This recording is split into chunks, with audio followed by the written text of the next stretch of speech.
에스라 8장 31절부터 36절입니다. 첫째 달 12일에 우리가 아하와 강을 떠나 예루살렘으로 갈새 우리 하나님의 손이 우리를 도우사 대적과 길에 매복한 자의 손에서 건지신지라. 이에 예루살렘에 이르러 거기서 3일간 머물고 제4일에 우리 하나님의 성전에서 은과 금과 그릇을 달아서 제사장 우리아의 아들 무레못의 손에 넘기니 비느하스의 아들 엘르아살과 레위 사람 예수아의 아들 요사밧과 빈누이의 아들 노아다가 함께 있어 모든 것을 다 세고 달아보고 그 무게의 총량을 그때 기록하였느니라.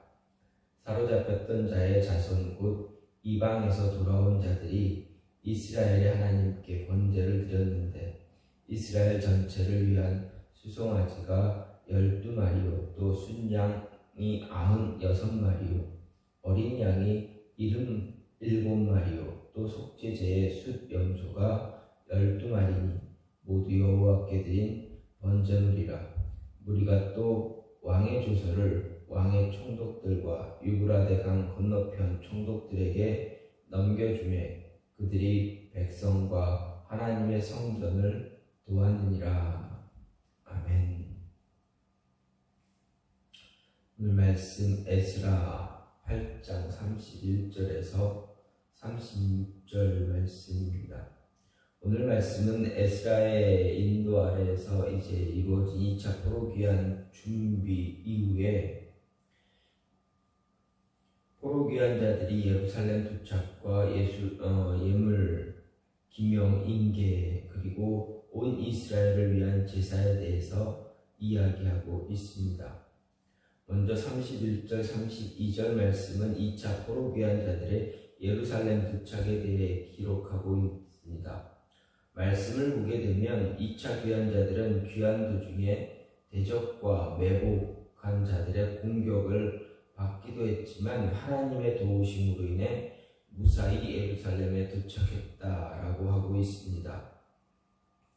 또 33절, 34절은 2차 유다 귀환민들이 가지고 온 기명을 하나님의 전에 인계한 사실을 기록합니다. 또 35절은 귀환자들이 온 이스라엘을 위한 제사를 하나님께 드린 사실, 그리고 36절은 2차 귀환자들이 왕의 조서를 왕의 관원과 강 서편 총독들에게 보이자 저희가 백성과 하나님의 전을 도왔다라는 것을 이야기하고 있습니다. 이런 말씀을 보면서, 이런 모습을 보면서 오늘 생각할 수 있는 것은 하나님 자신을 의뢰하는 자를 언제나 도우신다라는 말씀입니다. 31절 말씀을 보면 이스라엘 자손들이 예루살렘으로 귀환하던 도중에 위기에 처했었습니다. 하지만 하나님은 그들을 자신들을 도와주신 하나님의 은혜에 대해 이제 다시 생각하고 있는 것을 이야기해 주고 있습니다. 이스라엘 자손들이 바벨론을 떠나 예루살렘에 이르기까지는 약 1500km 정도 됩니다. 아주 긴 여정입니다. 그럼 이 1500km의 긴 여정 가운데는 우리가 생각해봐도 수많은 위험이 도사리고 있을 것이다 라고 생각할 수가 있습니다. 그런데 그들 앞에 대적들과 매복한 자들이 있었다 라고 말합니다. 여기서 대적이란 페르시아의 통치에 반대하는 그런 반군들을 이야기할 수 있습니다. 이들의 눈에는 왕의 각별한 배려 속에 예루살렘으로 귀환하는 이스라엘 자손들이 좋게 보일 수는 없습니다.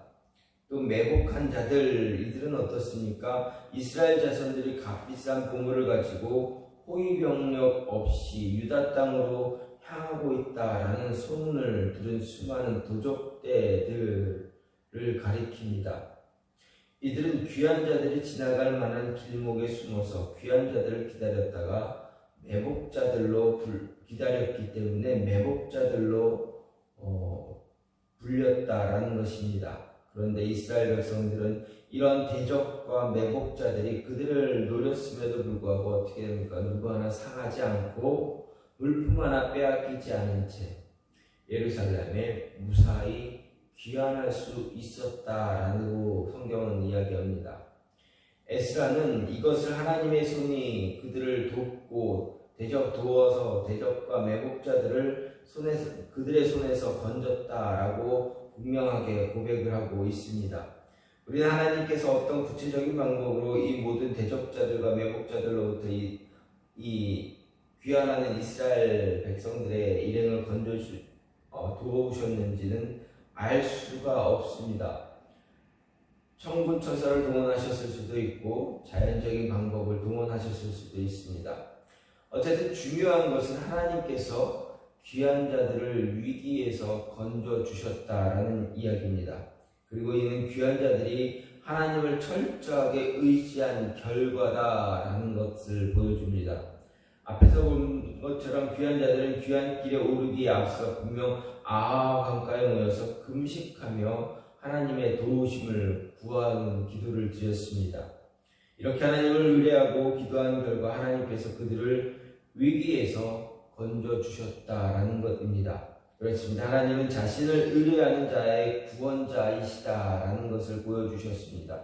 다윗은 고백하기를 여호와는 나의 반석이시오 나의 요새시오 나를 건지시는 자시오 나의 하나님이시오 나의 피할 바이시오 나의 방패시오 나의 구원의 뿌리시다 나의 산성이시로다 라고 분명하게 고백하고 있습니다. 또한 내가 누워 자고 깨었으니 여호와께서 나를 붙드심이로다 천만인이 나를 둘러치려고 하여도 나는 두려워 아니하리이다 이렇게 또한 노래하고 있습니다. 닥쳐올 위기를 안다면 생각해 보십시오. 어떻게 발편이 뻗고 누워 잘 수가 있겠습니까? 그 막연한 불안감과 두려움이 우리를 얼마나 괴롭히겠습니까? 하지만 하나님을 의뢰하는 자는 하나님이 자신을 모든 대적과 매복하는 자의 위기에서 건져주실 것이다 라는 것을 분명히 알고 있기에 평안히 잘 수 있다라는 것입니다. 다윗은 일생 동안 이를 늘 체험하며 살았던 사람입니다. 그것을 입으로 고백하고 찬양했습니다. 따라서 하나님은 자신을 의뢰하는 신실한 백성을 매복자와 같은 사단의 역사 가운데서도 지키시는 분임을 우리는 믿고 확신하는 그러한 성도가 되어줘야 합니다. 그래서 때로 엄청난 힘과 위력을 가지고 우리를 향해 돌진하는 위험들 앞에서도 우리가 알지 못하는 사이에 우리 안에 악한 마음과 불신을 집어넣는 사단의 공격 앞에서도 우리는 평안을 누릴 수 있어야 한다라는 것입니다. 왜 그렇습니까? 좀 전에도 말씀드렸듯이 하나님께서 모든 것을 붙잡아 주시기 때문입니다. 모든 위기에서 어려움에서 우리의 발걸음을 붙잡으실 뿐만 아니라 우리로 하여금 평안한 삶을 평안히 쉴 수 있도록 인도하실 것이기 때문입니다. 좀 전에 말씀드렸던 다윗의 삶을 보면 그는 얼마나 힘든 삶을 살았습니까? 기름 부음 받고 이후부터는 얼마나 어려운 삶을 살았습니까? 단 한시도 쉽게 아주 평안히 살지 못했던 그런 모습을 우리는 볼 수가 있습니다. 그럼에도 그가 노래하길 무엇라 노래했습니까? 여호와는 나의 반석이시오 요새시오 피할 바위시고 방패시고 구원의 뿌리고 나의 산성이시오 뿐만 아니라 내가 누워 자고 깨었으니 여호와께서 나를 붙드셨다. 이러한 다윗이 이러한 고백을 하는 것은 그가 하나님을 얼마나 의뢰했으며 또 하나님을 의뢰한 그에게 하나님이 어떠한 은혜를 허락하셨는가입니다. 이 모습을 우리는 기억하고 하나님이 다윗 왕에게만 이러한 은혜를 허락하는 것이 아니라 우리에게도 하나님을 믿고 따르는 모든 하나님의 사람들에게도 동일한 모습을 보여주신다라는 것 잊지 마시고 기억하면서 평안한 삶을 하나님을 의뢰함으로 평안한 삶을 살 수 있는 그런 모습이 있기를 간절히 소망합니다. 또 한 가지는 하나님의 일을 할 때에는 적절한 휴식도 필요하다라는 것입니다. 32절 말씀을 보면 우여곡절 끝에 예루살렘에 도착한 에스라와 그의 일행들이 거기서 3일을 유했다라고 이야기합니다. 여기서 유하다라는 말은 일반적으로 잠시 머물러서 묵다라는 의미를 가지고 있습니다. 하지만 유하다라는 말에 해당하는 히브리어에는 쉬다라는 뜻도 있습니다. 여기서는 후자의 의미로 보는 것이 더 적절합니다. 묵는 것보다는 쉬는 것이 더 쉬었다라는 의미가 더 맞습니다.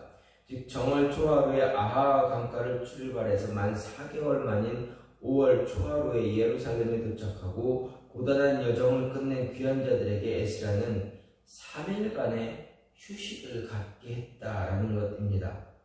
사실 에스라 일행은 예루살렘으로 귀환하는 것이 그들의 목적의 전부가 아닙니다. 예루살렘에 와서 성전 제사 제도를 확립하고 공동체에 있는 잘못된 악습, 죄 이런 것들을 바로잡기 위한 것이 더 중요한 목적입니다. 그렇기에 에스라와 그들의 일행의 마음은 매우 조급했을지도 모릅니다.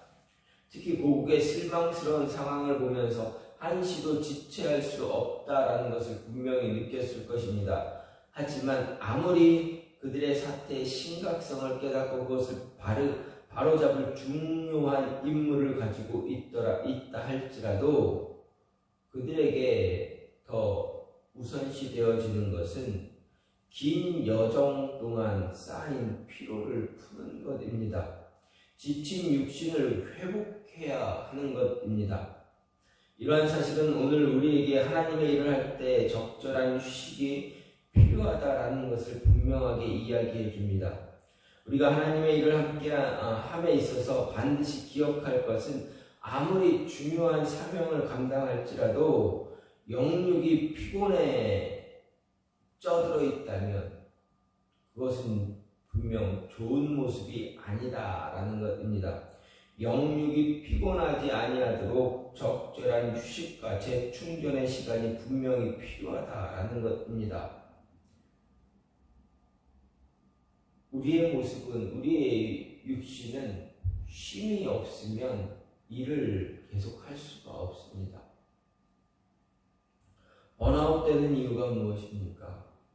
많은 사람들이 피곤해 힘들고 찌들어서 육체가 힘들어졌을 때 그때도 계속 쉬지 않고 일을 하게 되면 어떻게 됩니까? 우리의 육신은 경고를 보냅니다. 쉬게 해달라, 쉬라고 계속 경고를 보내게 됩니다.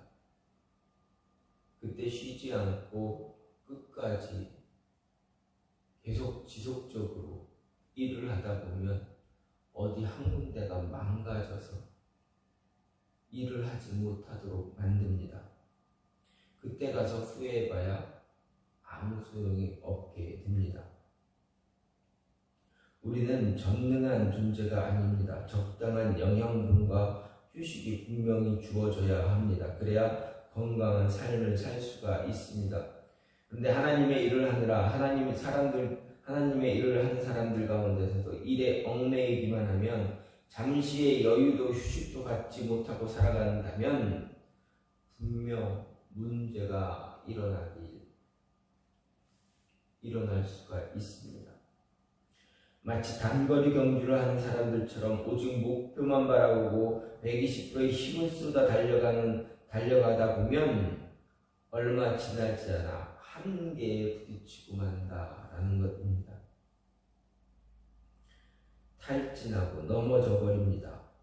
세상이 어떻게 돌아가고 있는지, 사람들은 지금 무슨 생각을 하며 어떤 감정을 느끼고 있는지조차 돌아오지 못하고 가만히 서서 하나님의 창조 세계를 둘러볼 만한 조금의 여유도 없이 질주한다면 얻을 수 있는 것 아무것도 없다라는 것입니다.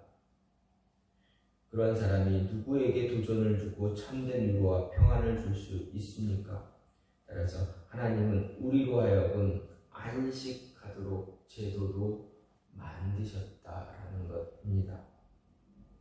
안식년과 회년을 주신 이유, 분명한 이유가 있습니다.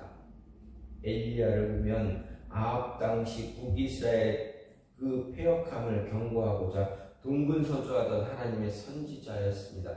바알과 아세라 선지자를 850명과 생명을 건 혈투를 벌이기도 했습니다. 하지만 그는 여전히 쫓겼습니다. 이제 죽기 바랄 정도로 지쳐 있었습니다. 인간으로서의 한계에 부딪혔다라고 볼 수 있습니다. 그래서 그는 스스로 광야로 들어가 로뎀나무 아래 앉아 하나님께 죽기를 구하며 기도하다가 피곤해 쓰러졌습니다. 그때 하나님께서 그의 천사를 보내셔서 어떻게 하십니까? 그에게 먹을 것을 주시고 쉼을 허락해 주십니다. 쉬면서 먹을 것을 주시며 쉼을 얻으라 분명하게 말씀하시면서 무엇라 말씀하십니까? 내가 길을 이기지 못할까 한다. 걱정되니 너의 가는 길을 이기지 못할까 걱정되니 먹고 쉬고 충전하라 라는 이야기입니다. 그뿐만이 아닙니다. 하나님은 그의 식물의 힘을 의지해서 그로 하여금 하나님의 산 호렙에 이르게 하셨고 영육의 강건함을 얻기까지 그곳에서 쉬게 하셨다라는 것입니다. 그리고 회복된 그를 다시 일으키셔서 이스라엘을 위한 거룩한 사역을 감당하게 하셨습니다. 따라서 저나 여러분이나 우리 모두는 적절한 쉼이 필요하다. 재충전의 모습이 필요하다라는 것 잊지 마시고 일하면서 세상에서도 세상적인 일을 하면서도 하나님의 일을 하면서도 적절한 쉼과 휴식을 가지시기 바랍니다. 그렇다고 해서 쉼을 얻는다, 쉰다 하면서 모든 것을 내려놓는 그런 모습이 아니라 안식을 취하면서 쉼을 취하면서 하나님과의 그 쉼에서는 하나님과의 분명한 교제가 이루어져야 한다라는 것 잊지 마시기 바랍니다. 오늘 말씀을 보면 에스라가 백성들을 이끌고 예루살렘으로 갔습니다. 가는 도중에 대적과 매복자들이 그들을 기다렸지만 하나님의 도우심, 하나님의 인도하심으로 아무 문제 없이 갈 수가 있었습니다. 그리고 도착하자마자 취한 것은 쉼이다. 일을 하기 위해 일보 전진을 위해 잠시 이보 후퇴할 수 있는 그런 모습도 가져야 한다라는 것입니다. 적절한 휴식을 통해서 하나님의 도우심을 통해서 우리에게 맡겨진 일들을 잘 감당할 수 있는 저와 여러분이 되기를 간절히 소망합니다. 이 시간 같이 기도하기 원하는 것은 하나님의